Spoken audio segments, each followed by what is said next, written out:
Hi YouTube, this is Darkon633, and we're taking a look at another Power Rangers review. This time we're going to take a look at the Power Rangers 2017 Lionsgate's movie, Battle Zords, in the complete set we see here. So it's pretty cool what Bandai America has done with these Zords, and it definitely looks quite different than what we expected in a lot of the Power Ranger kind of style designs, and it's got a little bit more of a nitty-gritty style for each of the Zords, making it a little bit more unique than what we usually see Bandai America creates for particular Power Ranger toy lines. But anyways, we're going to quickly run through all the Zords and then take a look at the full-on combination last.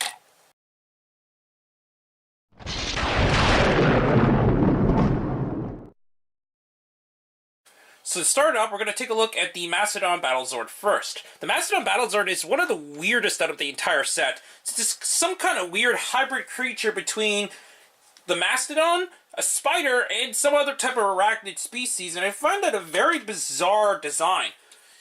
Just as a comparison, here it is next to the Legacy Mastodon, and while it kinda is trying to replicate it, it's mostly a completely unique design otherwise. So now we're going to take a look at the features itself. Articulation-wise, you're not going to get a whole lot of any of these Zords, but you can move the back legs a bit, and it does have a little bit of movement in the head, but not so much, just kind of a molded piece. This piece is kind of articulated, but it's not really an articulation point, as it is mostly a gimmick. So basically how that works is, what we're going to do is take the little web piece, which further cements that it's some kind of spider creature. You just kind of lay it on top, and while it's not spring-loaded or anything, you just kind of flick it, and the web fires. There's not really the biggest gimmick I've ever seen, but I guess it's cool that it can do that. What's actually also cool is that each of the Zords have an openable cockpit with an actual mini Ranger inside. Obviously, these aren't the most detailed Rangers, but it surprisingly has some pretty decent articulation for a figure of this style. The shoulders can swivel, and each of the legs are actually individual. And I find that kind of interesting, since a lot of these smaller figures tend to have combined joints in the hips, but this time it's actually two separate ones, and I think that's really cool.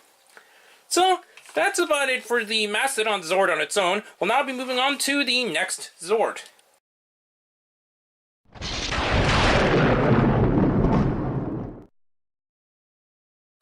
And now we're moving on to the Pterodactyl. Now, this is the flattest Zord of the entire set, since it is supposed to become the wingspan, and the Pterodactyl was kind of known to be a flat plastic design to begin with. As a comparison, here is the Pterodactyl next to the original Legacy design of the Pterodactyl, and since the Legacy Zords were a lot smaller than the original releases, this is obviously a million times smaller compared to this, and does not compare whatsoever to the design there. What's cool about this set is, obviously it does include the standard articulated little minifigure. So this one includes obviously the Pink Ranger. Articulation is the exact same thing we've seen with the Black Ranger, so that's cool. You can still keep her inside the cockpit right there, so that's kind of cool. The only thing is that this and the Mastodon and any of the Zords, one thing I do not like is that they don't really sit in there perfectly. They kind of just rest inside, so they do shake a lot when you move around the Zord. But what's cool about this set is that it also includes an extra minifigure, and that is this Putty.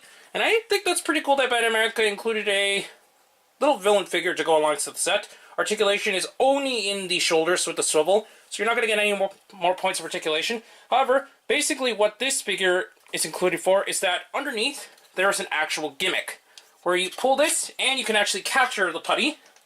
So trying to get this frame, you can probably capture like this, and it doesn't really stay in very well.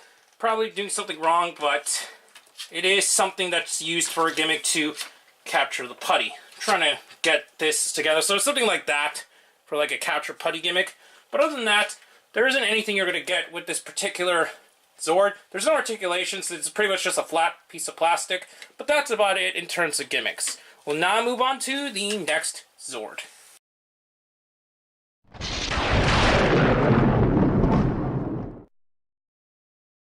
And next we're moving on to the Triceratops. The Triceratops has a pretty similar build to what we've seen with the Mastodon, but it's definitely not the same kind of creature, obviously. It has 6 legs instead of the 8 legs that was seen with the Mastodon Zord.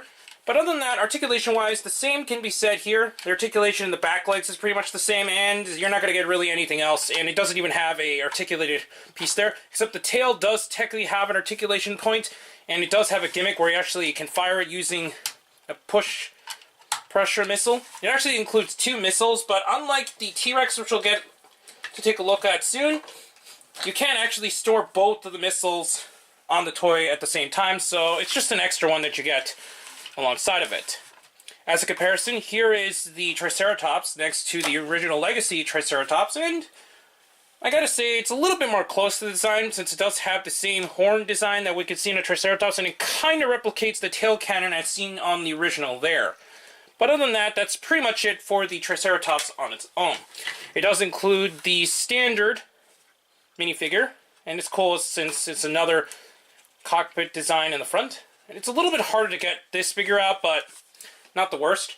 It includes the Blue Ranger, which I think is the least painted out of all of them from what I could see, but that's mainly because I think it's because we look at another darker shade of color on top of just the standard blue. Articulation-wise, the shoulders are the same, and the hips are the same. So that's pretty much it for the Triceratops Zord, and now we move on to the final standard-sized Battle Zord.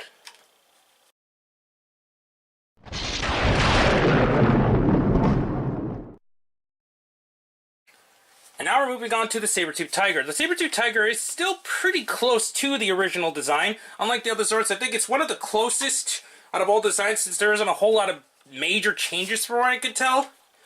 As a comparison, here it is next to the original Sabertooth Tiger, and I could definitely see a lot more of the Sabertooth design being implemented into the new design here, but it still obviously has its own difference altogether. Articulation-wise, the legs don't really have anything there. This is technically not really an articulation point either because it's by transformation, and the head can't even turn. So in terms of articulation, it's pretty much non-existent on this particular Zord. It does include this removable cannon, which can be used in the Megazord mode, but when you press this button, it does that motion as if it's attacking, so that's pretty cool. One thing that is absolutely annoying about this Zord, though, is that unlike the other Zords that we've seen in the line, the actual cockpit for this one is quite further than it should be overall, and I think that's really annoying since it's actually in the back here. It's a little bit hard to get into this one, but you do need to hold on to this little tab that's up there. And inside we do have the Yellow Ranger, so that's cool. So here is the Yellow Ranger minifigure. Articulation is exactly the same we've seen with the other Zords. And I think this is still a pretty cool Zord on its own. And in terms of overall design, I think the Sabertooth looks the best and less ridiculous compared to the other changes we've seen with the other Battle Zords. Now we will look at the largest of the Zords, the Tyrannosaurus.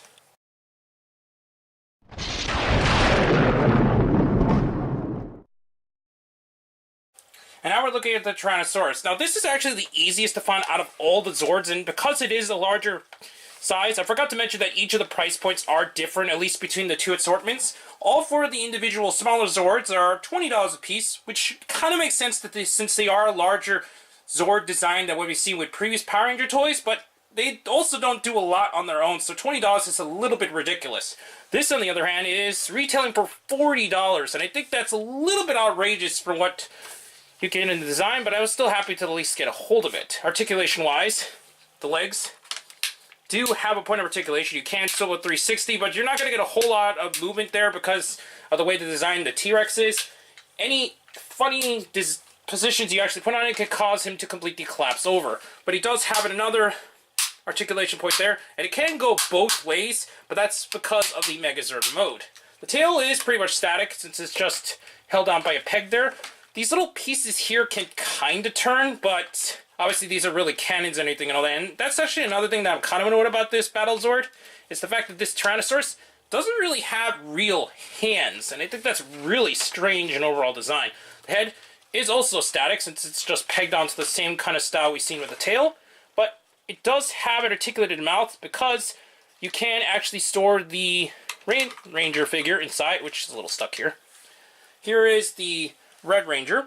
Same articulation applies here too. Same two joints at the swivels there, and same joints at the hips. We're just going to put the Red Ranger back inside the mouth, which could be a little bit tricky to do, but once you get it into position, it should stay in pretty decently. Another thing that's annoying is that I can't really see any real eyes either on this design, so this is kind of the most unconventional design of the Zords we've seen. As a comparison, here is the T-Rex next to the original Zord, which doesn't compare whatsoever since it's much bigger than even the original MMPR Zord released back in the 90s, so you could tell that they went a lot more different this time around.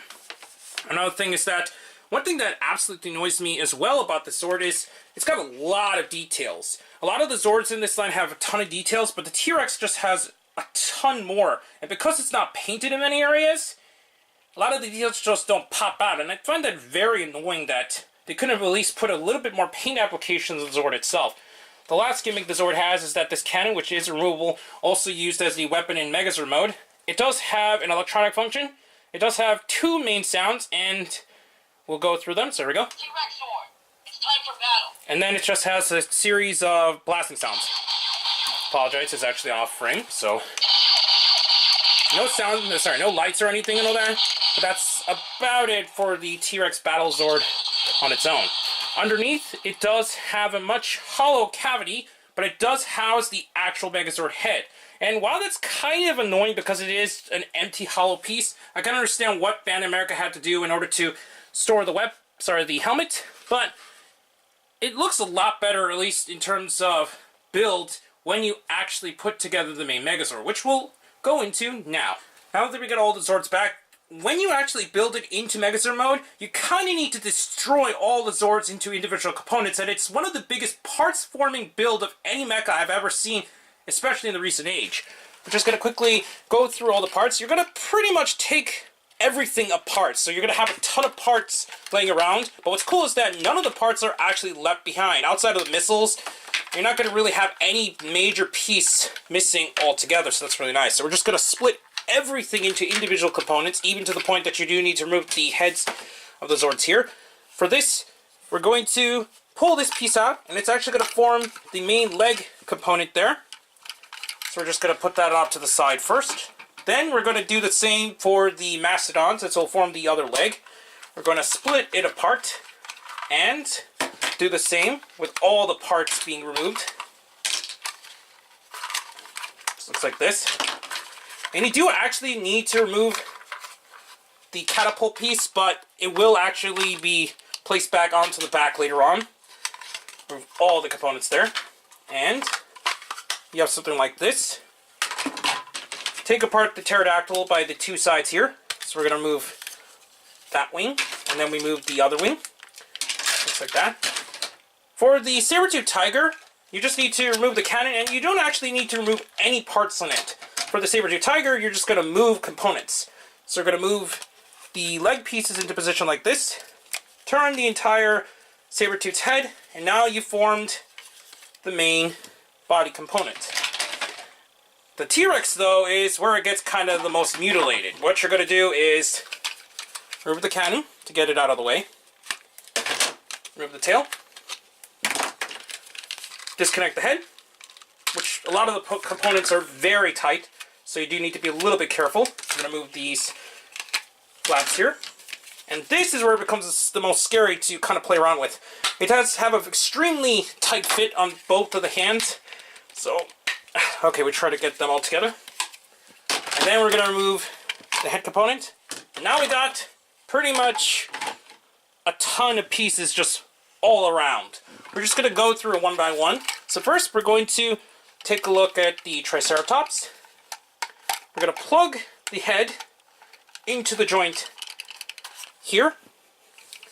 Move this flap up. We're actually going to remove the missile since it'll be a little bit distracting on its own there. Next, we're going to put this component here.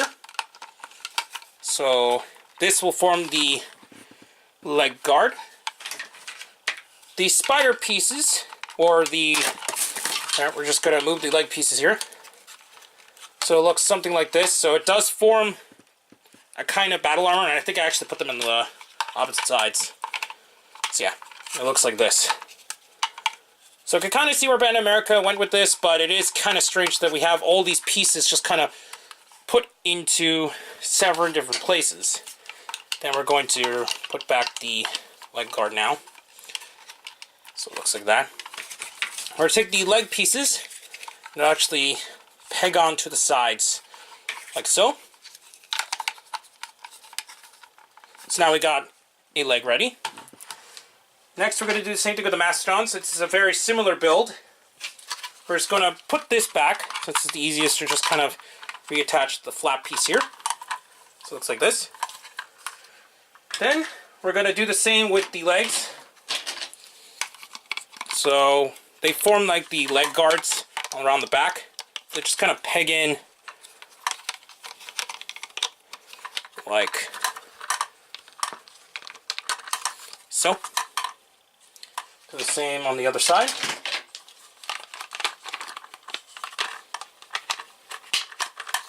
So we got that. We're going to put the Mastodon legs into position on the sides.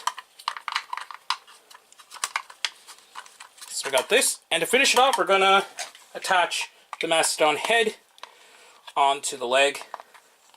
Now we got the next leg done after we put on the flap. There. So we just move that there. Next, what we're going to do is we're going to take the Sabertooth and we're going to slide the legs onto the body. So first we're going to put on the Mastodon.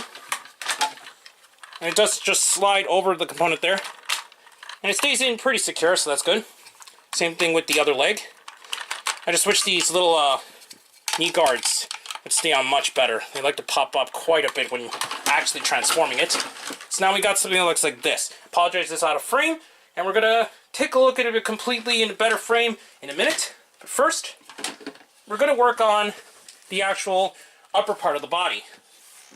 We're gonna take the legs and make sure that these face forward, since those will form the arms. So we're gonna plug them on like that. Do the same for the other side.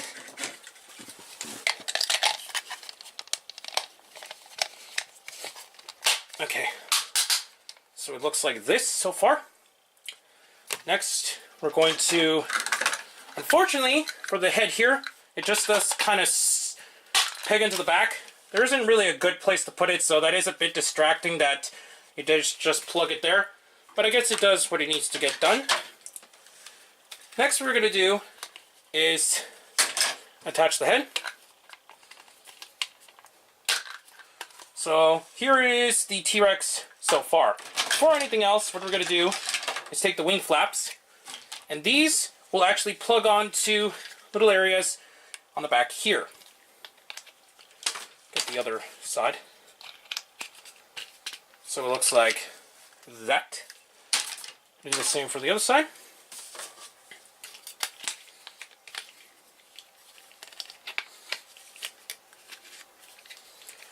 Here we go. We're going to plug on the actual wings onto the back.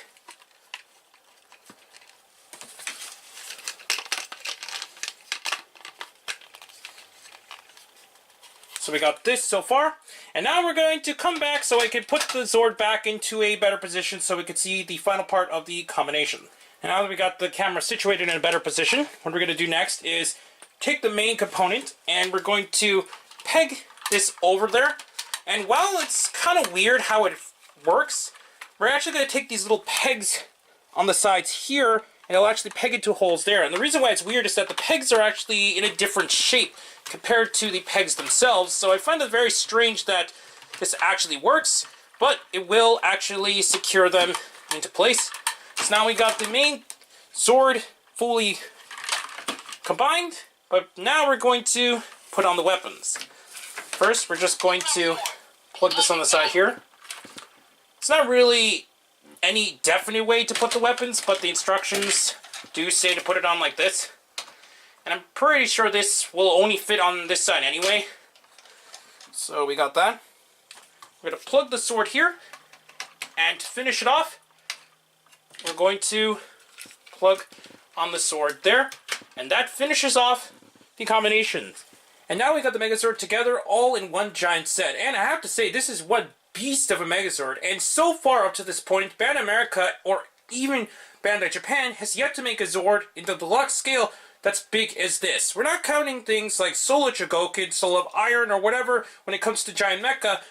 On the main line of releases, this is by far the largest particular product they've ever made for this particular deluxe scale. It's got a lot going for it, and each of the individual parts may not be the best between each other, but they still have a lot of coolness going for it when you actually put the entire thing together. Articulation-wise, the head does have a swivel. Although it's not on a ball joint or anything, all it does is that it swivels 360, and that's about it for the head articulation. It has no more points of articulation in the waist, though, but it does have a single shoulder joint, which unfortunately can be a little bit weighted due to the weapon in his hand. He does have a single joint at the elbow, which unfortunately also kind of gets weighted by the weapon as well. No other joints of articulation there, however, you can still use the gimmick T-Rex Sword. It's time for battle. on the T-Rex there. Same thing with the other side, and you can still activate the pistons on the Sabertooth Tiger's weapon there, so that's pretty cool. No other articulation points in the legs, which is unfortunate, except for the pseudo knee joint, which is pretty much useless. You can't even really use it due to how weighted the entire product is. And overall, I think it's just really impressive in terms of look, maybe not so much in terms of functionality, but it's still got a lot going for it. I think Bandai America did a pretty crazy job in designing this figure overall. I got this entire set at ToysRUs.com since I have yet to see the individual Zords in my area outside of the T-Rex itself. And while unfortunately there is a cheaper alternative, which so happened to go up just a little bit after I got my set, I'm still happy to at least own this set in general, and I highly recommend this for fans of Power Rangers or just Zord building in general, since it has a lot going for it, and surprisingly there's no real Zord builder ports per se, except for maybe the legs, but that's about it. Anyways, please comment, subscribe, and check out Hero Club and Hirotaku. Also, please check out Twitter, Darkon633, and don't forget to check down the other channels down below. Please check the little bell at the bottom of the screen in order to see my content go up as soon as possible, and I'll back with more Power Rangers reviews and more, but I'll be seeing you later, YouTube. Bye.